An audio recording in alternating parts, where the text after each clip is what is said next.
Welcome to the Disney Parks Podcast with your hosts, Tony Casanova from DisneyByTheNumbers.com and Krista Joy from DisneyWays.com. Keep your hands, arms, feet, and legs inside the podcast at all times.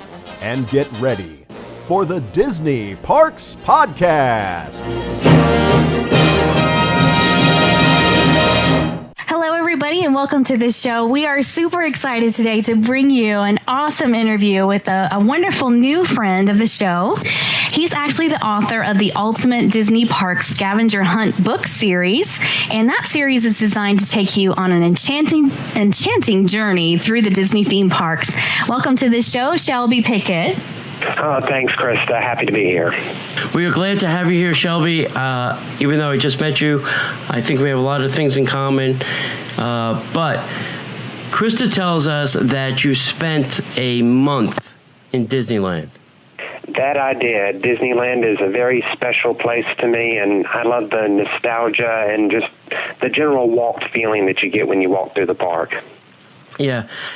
You know, it was Krista's first trip out there, and I was telling her prior to her trip, I said, you're really going to fall in love with it because it is more of a park than a theme park that we have in Walt Disney World. We're big. We're 4 parks. We're 2 water parks. We're Downtown Disney. We're all that, but down there you really get more of a park feel.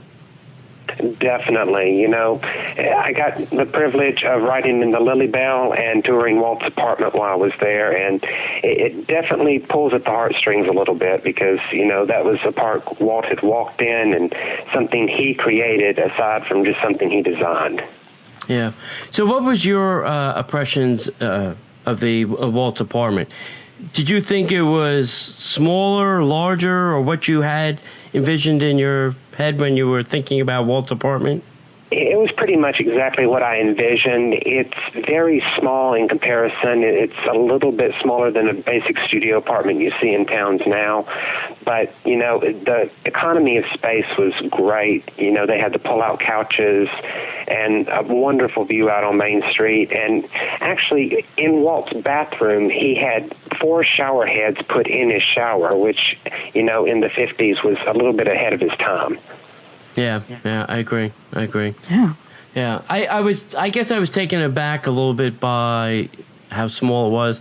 Maybe I was thinking somebody like Walt would want something a little bit bigger for his grandkids and all that. But, I guess it was fit for purpose. He needed to be there while it was being constructed, and that was perfect.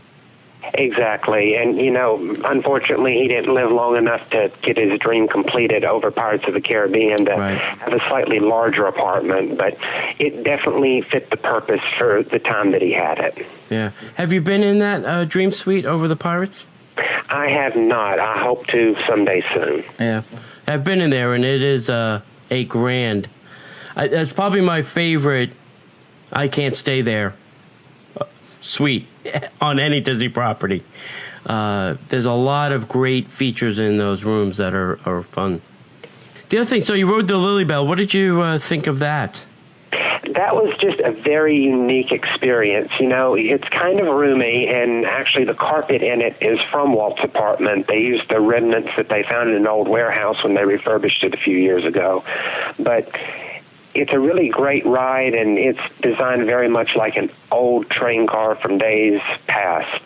And if you open the drawer, when you get on about halfway down, there's a little table. And if you open the drawer, there's actually a photo album, and it's Walt Disney's photo album. And you can see pictures of he and his family and different people that he had along the Lily Bell and different shots from the train. And his smoking jacket's actually hanging up just inside the door. So you can see it, touch it, and kind of get a feel for what Walt decided to wear when he would ride along in the train or stay in his house. Yeah. It was a fun thing. The only thing I tell people is try not to go during the summer because it gets a little hot in there. There is no air conditioning. No air conditioning. It definitely does get hot. Now, were you able to ride it around the track, or did you just go in it? I rode it around the entire loop. Yeah. Good stuff.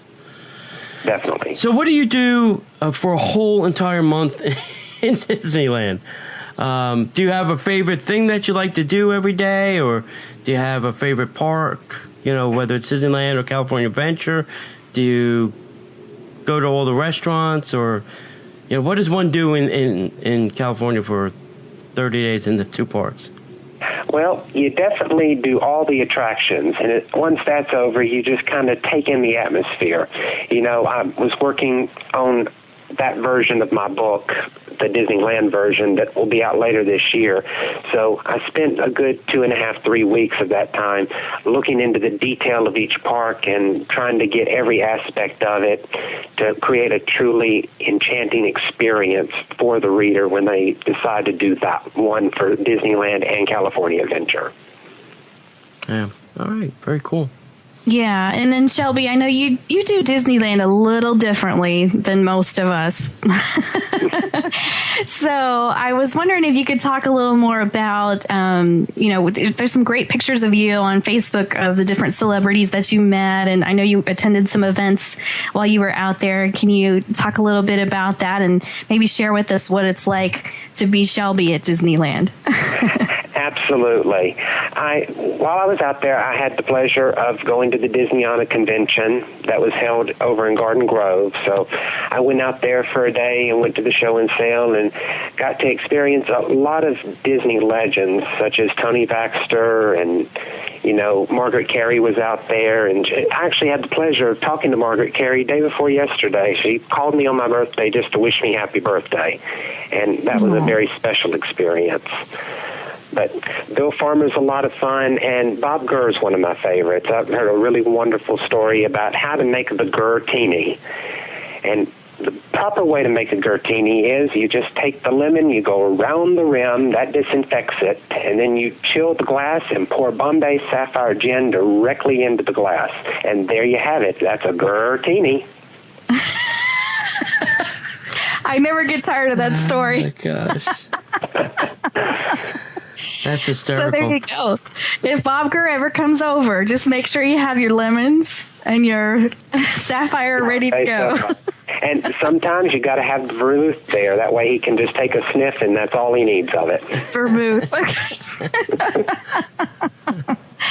I love it. Gosh. So what did you met Bill Farmer?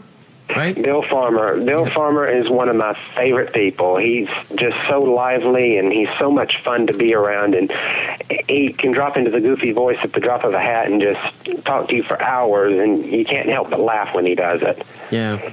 Yeah, we've had him on the podcast, and it was interesting. You know, he said he used to do stand-up comedy, and he just doesn't look like that stand-up comedian type to me. But he is very funny, and he is very entertaining. He is. Definitely try to get him on the podcast around Christmas time and ask him to do the 12 Days of Christmas. Oh, that is a special treat. Yeah, that would be funny. Yeah. Yeah. Were you at that Disneyana event, Shelby? Yes, I was. Oh, I was there too. We just didn't know each other yet. I was sitting in the far back corner. Oh yeah, I was kind of in the middle, and I was that's when I met Bill Farmer and asked him to come on the show. So it worked out good. Well, that's so funny. Great minds think alike. Yeah. So talk to us a little bit more about your book series, because we want to know all about that and who's that for and why are people going to love it. Well, right now, the current one that's out is for the Magic Kingdom here in Disney World. And it's roughly 100 questions, and anybody from, 6 or 7 year old kids all the way up to grandparents can do it. It's fun for the whole family, and it takes about 6 hours to complete, but it definitely takes you in depth and shows you different aspects of the Disney architecture and all the little hidden corners that you normally don't see in the park and details you never really pay attention to. So how did you come up with that book series? Well, Shelby? I used to participate in a lot of different scavenger hunts. I participated in the one Disney hosted about 4 years ago, and I would always make up small ones for friends and family that wanted to visit just to kind of point them in the direction of what they need to do and just kind of give them a fun way to tour the parks. But then I thought, why limit it just to people I know? Why not offer it to everybody that loves Disney? Okay, so the book that you have out now is for Disney World? Disney World, the Magic Kingdom specifically. Okay. Epcot will be out in the next month or so, followed by Disneyland about a month later. Okay. Very cool. Yeah. So you said it would take about 6 hours for somebody to complete the entire scavenger hunt. Correct. Yeah, wow. That's a good day in the park. Yeah. Definitely. Yeah. We should do like a meetup, and we can all run around and do Shelby Scavenger Hunt on a meetup sometime. Oh, that'd be a blast. I'd be happy to be there and do it with everyone. Cool. Yeah, that'd be so fun. Let's do that. We'll plan it. Now, I know that you and your family also own a fascinating website called Own the Magic. You want to talk about that a little bit? Well, absolutely. Own the Magic. What we do is anytime Disney renovates the parks or resorts, we go in and we get the retired items and, clean them up and find good homes for them. So, for instance, we just did the Polynesian. And in the Polynesian, there were the special Disney-themed lamps that sat on the desk and the desk themselves, as well as the floor lamps and the pillows and the comforters with turtles on them, everything that reminds you of your vacation. And fortunately, we were able to get all of that and got it cleaned up, and it's been selling really well. That is awesome. How cool is that, Tony? I knew you'd be excited. That is totally awesome. That's like the ultimate scavenger hunt of like getting stuff from Disney and then, being able to resell it or something. So do they contact you and say, hey, Shelby, we're going to go rehab the Contemporary, get ready for a bunch of stuff? They do now. We've partnered with Disney for about 10 years now, and it used to be I had to go seek out each project, but now I get a couple of weeks' notice, and I'm able to go and get the stuff, and I really enjoy doing what I do. Okay, I have a request and then a question. Okay. A friend of mine is looking for a Wilderness Lodge, carpet, not the entrance mat, the one that says Wilderness Lodge on it. If you ever run into that, call me. I will call you. Yeah. So was there something favorite of yours that you came across and you said, oh, wow, this has got to be mine. I love this. This is for me. There's a few things I've come across, and, that's the perk of the business, that anything that you come across that you really love, it never has to leave. It can stay with you. Right. I have a Reentry Sign, actually from Disneyland, that was there opening day 1955. Wow. And I brought that home, and it's happily hanging in my bedroom. Wow. That's awesome. Yeah, and just so our listeners know, you've got so many things here on this site. It's as tempting as it must be to keep it all for yourself. You also are giving it a lot, giving a lot of people a chance to get their hands on some of it too. You've got stuff from Coronado Springs, Old Key West, Magic Kingdom, light fixtures, all kinds of cool stuff. So you guys want to make sure and check out ownthemagic.com. Like I could spend a whole afternoon just looking at all this stuff that's available. It's pretty neat. Okay, I just came across on the website the Walt Disney World Park turnstiles.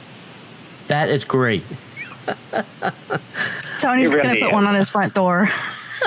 That's fantastic. Something everyone can use. Yeah. Yes. Hey, you put it on the pool gate, or you put it on the front door or the garage door. This way you can control the traffic into your house. Yeah, throw a party and then stick it there, charge $5 admission, they can come right on in. Yeah. That's all right. I could be on this website all day. Yeah, pretty cool. Yeah. Shelby, did you have you met a Disney celebrity anytime in your life where you were just really excited and starstruck? Who's the one that really, got you excited? I'd have to say Margaret Carrie, just because she's so much like Tinkerbell and she has such a wonderful personality, and she just kind of encompasses all that Disney was when it opened and all it continues to be now. Yeah. Yeah, it's so sweet. We had her on the show also. We're a huge fan. We love her, and I love that she called you on your birthday. That's so nice. You guys have a really sweet relationship. And then can you talk to us a little bit about Mice Chat and what you do for that group over there? Absolutely. I work with them on any of the events they have here at Disney World, as well as write weekly articles for them. The next event we have coming up will be the Monorail Rally and the Walt Disney World Invasion for Mice Chat. That will run from the 22nd to the 29th of October, and it'll feature, a day in the parks, a couple of days in the parks, and a tour of, the haunted houses over at Universal and Mickey's Not So Scary Halloween Party. But the Monorail Rally itself will be kind of the crowning jewel of the weekend, and that'll give you an opportunity to see who can ride the most theme park rides in the shortest amount of time and get back, and whoever rides the most wins. Wow. That's awesome. Wow. How do people get involved in registering for the event and stuff like that? They can go to micechat.com, and on the homepage, they'll see a spot for the Walt Disney World Invasion. They can click on it to get more information, and tickets will be for sale probably in the next week or two. Now, Perfect. Are they allowed to cheat and use fast passes, or? Fast passes are allowed, but no guest assistance cards, no front-of-the-line passes, no rider swap, and absolutely no cell phones. Whoa. Wow. No cell phones. Yeah, that's a good challenge. I don't know if I can leave mine somewhere. No cell phones. If you're caught with it out, even if you're just checking the time, you're immediately disqualified because, you're there to have fun and you don't need to be checking the wait times for the attractions. That's a tough challenge, then. Definitely. Yeah, that's going to be a blast for sure. Yeah. And you write for micechat.com too, right? I do. I write articles about things going on at Disney World and kind of the hidden gems that are offered throughout the park. My next article will be coming up probably Tuesday morning or so, and it'll be all about the Brown Derby and how it came from Hollywood and ended up in Hollywood Studios. Oh, wow. And it talks about some of the features in the current Hollywood Brown Derby and Hollywood Studios that were in the original, such as select caricatures and a few of the booths. A few of the booths in there are actually the original ones from the Hollywood Brown Derby, such as booth number 5, where Clark Gable proposed to Carole Lombard, supposedly, and the one where William Holden was sitting when he got hit in the head with a pie on the I Love Lucy episode. Wow. One of the things I miss in the Brown Derby is the piano. There used to be a piano player, and I can't think of the name of the character that used to go in there too. Heloise, no. She was supposed to be playing like a news person, kind of paparazzi back in the 30s. And, I kind of miss that entertainment in there, Yeah, it's remained largely unchanged over the years, but, that's definitely a feature that's missed. Yeah. Also, you were recently at the new renovated Club 33. Tell us a little bit about that. Well, they've definitely changed a lot. What they've done is they've taken in the ornament shop that used to be in New Orleans Square, as well as the Court of Angels. And to get into Club 33 now, when you go through the door, there's a small reception area, which is the former ornament shop. As you pass through there, you go into the Court of Angels and wait.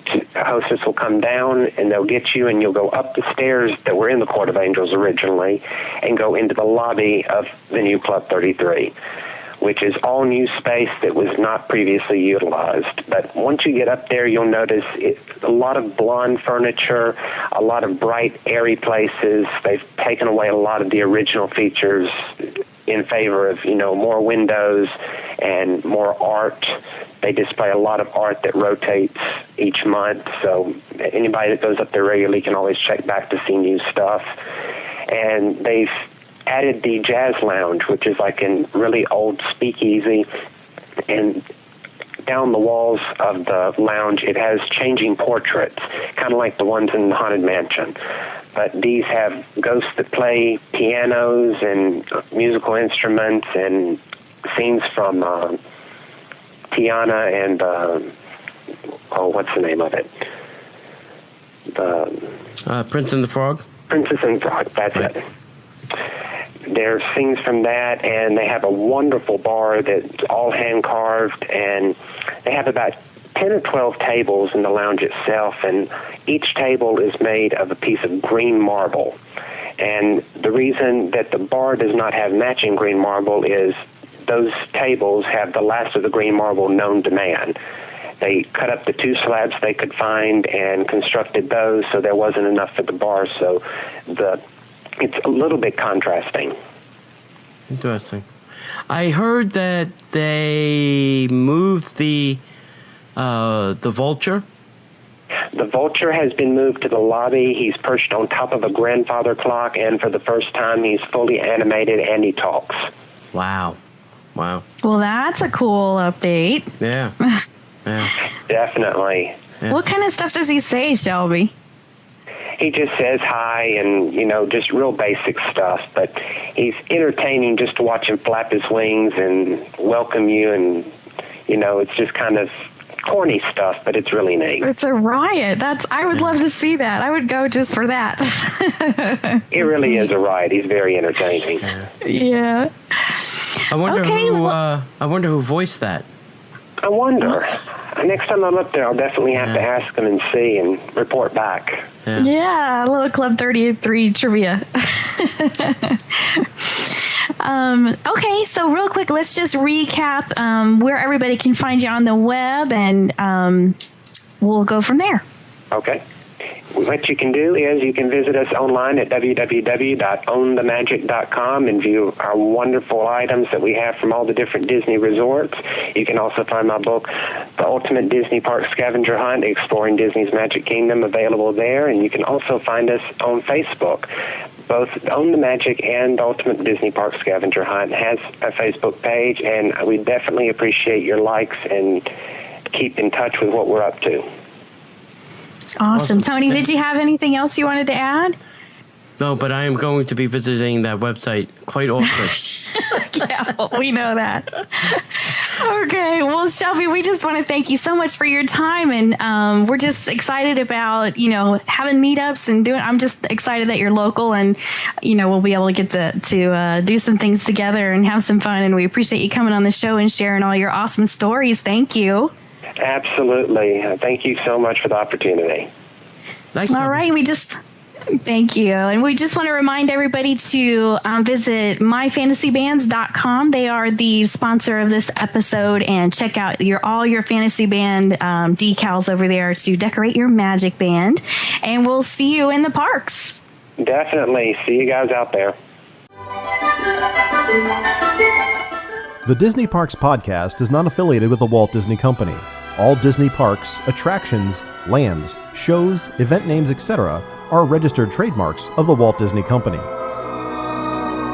Like a bolt out of the blue, fate steps in and sees you.